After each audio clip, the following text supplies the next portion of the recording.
ചിരിക്കുന്ന മുഖമുള്ള വിദ്യാർത്ഥികൾ ഒരു കലാലയത്തിൻ്റെ ഏറ്റവും പ്രധാനപ്പെട്ട ഒന്ന് തന്നെയാണ്. അത്തരത്തിൽ പഠനഭാരങ്ങളെല്ലാം മാറ്റിവെച്ച് കുറച്ചുനേരം ചിരിക്കുവാനും ചിന്തിക്കുവാനും സൗഹൃദം പങ്കുവയ്ക്കുവാനും ഒക്കെ കേരള ലോ അക്കാദമിയിൽ ഒരു പൂന്തോട്ടമുണ്ട്. വെറും പൂന്തോട്ടമല്ല, ചിത്രശലഭങ്ങളുടെ പൂന്തോട്ടം. നമ്മളിപ്പോൾ നിൽക്കുന്നത് കേരള ലോ അക്കാദമിയുടെ ബട്ടർഫ്ലൈ ഗാർഡനിലാണ്. വരൂ, കാഴ്ചകൾ കാണാം.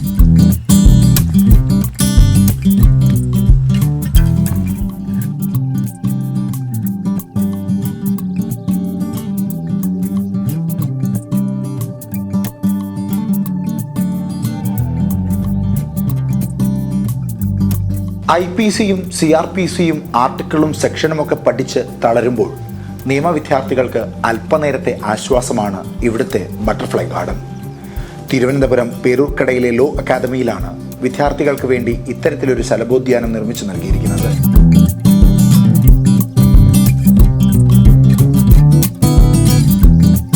പൂക്കൾ മാത്രമല്ല, ഒഴിവുനേരങ്ങളിൽ സൗഹൃദങ്ങളും വിരിയുന്നുണ്ട് ഇവിടെ. ഞങ്ങൾ ഇവിടെ ഇത്ര നല്ലൊരു പൂന്തോട്ടം ഇവിടെ ഞങ്ങൾക്ക് വേണ്ടി കോളേജ് തന്നത് ഞങ്ങൾക്ക് വളരെയധികം സന്തോഷമുണ്ട്. അതുപോലെ ഞങ്ങൾ ഇവിടെ ഫ്രീ ടൈമിൽ വരാറുണ്ട്. പിന്നെ ഇത് ഇമോഷൻസ് അങ്ങനെ ഒരുപാട് സ്ട്രെസ്ഫുള്ളായിട്ടുള്ള പേഴ്സൺസൊക്കെ അല്ലെങ്കിൽ സ്റ്റുഡൻസിന് അങ്ങനെ ഉണ്ടെങ്കിൽ, അതുപോലെ ടീച്ചേഴ്സിന് ഇവിടെ ഉണ്ടെങ്കിൽ അവർക്കിവിടെ വന്നിരിക്കുക, അത് മനസ്സിന് നല്ലൊരു കുളിർമ നൽകുന്നതാണ്. പിന്നെ ഇത് കണ്ടു തന്നെ ഇരിക്കാൻ വളരെയധികം നല്ല ഒരു അറ്റ്മോസ്ഫിയറാണ്. അതുപോലെ ഫ്രീ ടൈമിലാണെങ്കിലും നമ്മൾ ഒരുപാട് യൂസ്ഫുൾ ആക്കാറുണ്ട്. ഇത് ഞങ്ങൾക്ക് പണിത് തന്നത് അല്ലെങ്കിൽ ഇത് ഒരുക്കി തന്നത് ഞങ്ങൾക്ക് വളരെയധികം യൂസ്ഫുള്ളാണ്. അതുപോലെ വേസ്റ്റ് ഡിസ്പോസ് ചെയ്യാനായിട്ടുള്ള പല കാര്യങ്ങളും ഇവിടെ അവർ ചെയ്ത് നമുക്ക് തന്നിട്ടുണ്ട്. സ്റ്റുഡൻസിൻ്റെ തന്നെ സ്ട്രെസ്സും അതുപോലെ വളരെയധികം ഇപ്പോൾ ഒരു കുട്ടി ഇങ്ങോട്ട് വന്നാലും അവർക്ക് ഭയങ്കര ഇത് കണ്ടുകൊണ്ടിരിക്കാൻ തന്നെ നല്ലൊരു പ്രകൃതിയാണ്. സോ ഇത് കുട്ടികൾക്ക് ഭയങ്കര യൂസ്ഫുള്ളായിട്ടുള്ള ഒരു കാര്യമാണിത്.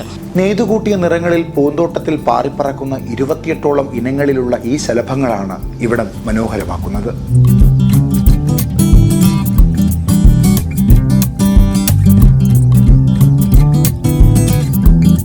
ലില്ലിയും ഡെയ്സിയും വെർബനയും കൊങ്ങിണിയും ഗരുഡൻകൊടിയും സ്നേഹത്തിന്റെ സുഗന്ധം പരത്തുന്നത് കൊണ്ട് തന്നെയാകണം പുള്ളിപ്പരപ്പനും ശരവേഗനും കരിമ്പരപ്പനും ചങ്കുറുമ്പനും പ്രണയം പങ്കുവച്ച് ഇവിടെ കൂടിയത്.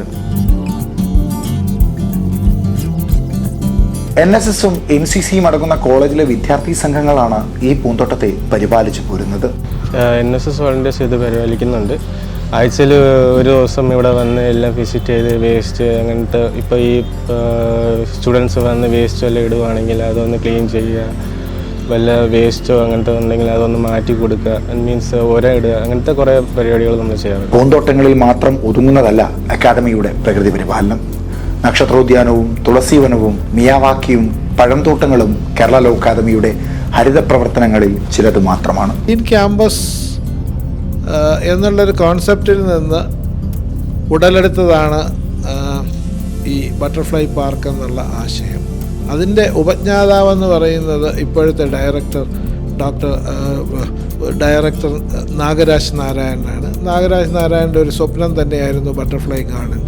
ഈ കേരള സ്റ്റേറ്റിൽ അങ്ങോളം ഇങ്ങോളം ഉള്ള എല്ലാ സ്ഥലങ്ങളിലും പോയി ഡിഫറെൻറ്റ് സ്പീഷീസ് ഓഫ് പ്ലാന്റ്സും ചെടികളും എല്ലാം കളക്ട് ചെയ്ത് കൊണ്ടുവരികയും അതിവിടെ പ്ലാന്റ് ചെയ്യുകയും, ശരിക്കും പറഞ്ഞാൽ വെർച്വലി നാഗരാജൻ തന്നെ നേരിട്ട് നിന്നാണ് ഇതിലെ പ്രധാനപ്പെട്ട എല്ലാ ചെടികളും പ്ലാന്റ് ചെയ്തിട്ടുള്ളത്.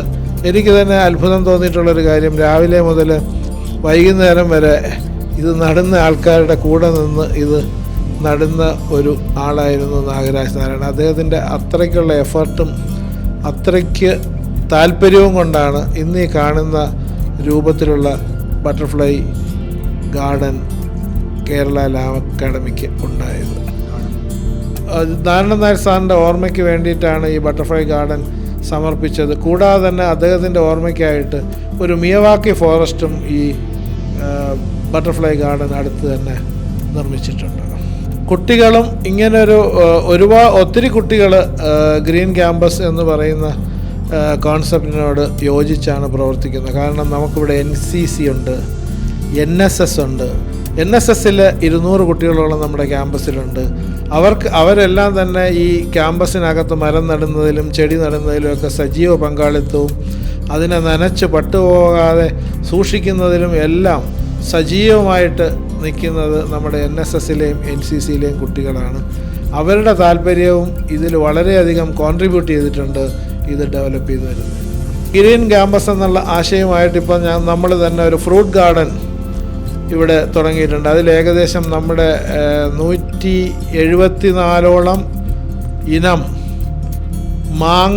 മാവുകൾ ഇവിടെ നട്ടിട്ടുണ്ട്. അതുപോലെ തന്നെ നമ്മുടെ പ്ലാവ് ഏകദേശം 35 ഇനത്തോളം പ്ലാവുകൾ ഇവിടെ നട്ടിട്ടുണ്ട്. അത് ഒരു ഫ്രൂട്ട് ഗാർഡൻ എന്നുള്ള നിലയിൽ ഒരു 2 വർഷം അല്ലെങ്കിൽ 3 വർഷം കഴിയുമ്പോൾ ഒരു ഫുൾ ഫ്ലഡ്ജഡ് ഫ്രൂട്ട് ഗാർഡൻ എന്ന് പറഞ്ഞ് തന്നെ നമുക്കിവിടെ കാണാൻ കഴിയും. അതോടൊപ്പം തന്നെ ഒരു നക്ഷത്ര വനം ക്രിയേറ്റ് ചെയ്തിട്ടുണ്ട്, ഒരു തുളസി വനം ക്രിയേറ്റ് ചെയ്തിട്ടുണ്ട്, ഒരു ഓർക്കിഡിൻ്റെ ഒരു ഗാർഡൻ ഉണ്ടാക്കിയിട്ടുണ്ട്, ഫേൺസ് ഗാർഡൻ ഉണ്ടാക്കിയിട്ടുണ്ട്. ഇങ്ങനെ അവൈലബിൾ ആയിട്ടുള്ള എല്ലാ ടൈപ്പ് ഓഫ് ചെടികളും ഗാർഡൻസും, പിന്നെ ഔഷധ സസ്യങ്ങളുടെ ഒരു ഗാർഡൻ ഉണ്ടാക്കിയിട്ടുണ്ട്, ഒരു ബാംബു ഗാർഡൻ ഉണ്ടാക്കിയിട്ടുണ്ട്. അങ്ങനെ ഇതിൽ നമുക്ക് ചെയ്യാൻ പറ്റുന്ന ഇതിനെ ഗ്രീനറി നിലനിർത്താനും ജൈവ വൈവിധ്യം നിലനിർത്താനുമായിട്ടുള്ള എല്ലാ സംഗതികളും നമ്മുടെ ഗ്രീൻ ക്യാമ്പസ് എന്നുള്ള കോൺസെപ്റ്റിൽ ഉൾപ്പെടുത്തുകയും അതിലേക്ക് കൊണ്ടുവരികയും ചെയ്തിട്ടുണ്ട്.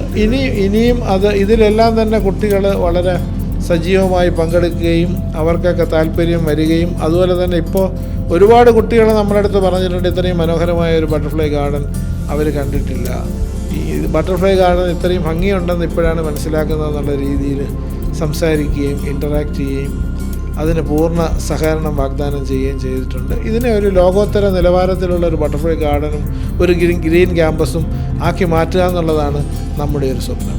പൂക്കളും ശലഭങ്ങളും കിന്നാരം പറയുന്ന ശലഭോദ്യാനത്തിൽ നിന്ന് ക്യാമറമാൻ ചന്ദ്രൻ ആര്യനാടിനൊപ്പം അനന്തപത്മനാഭൻ, M5 ന്യൂസ്.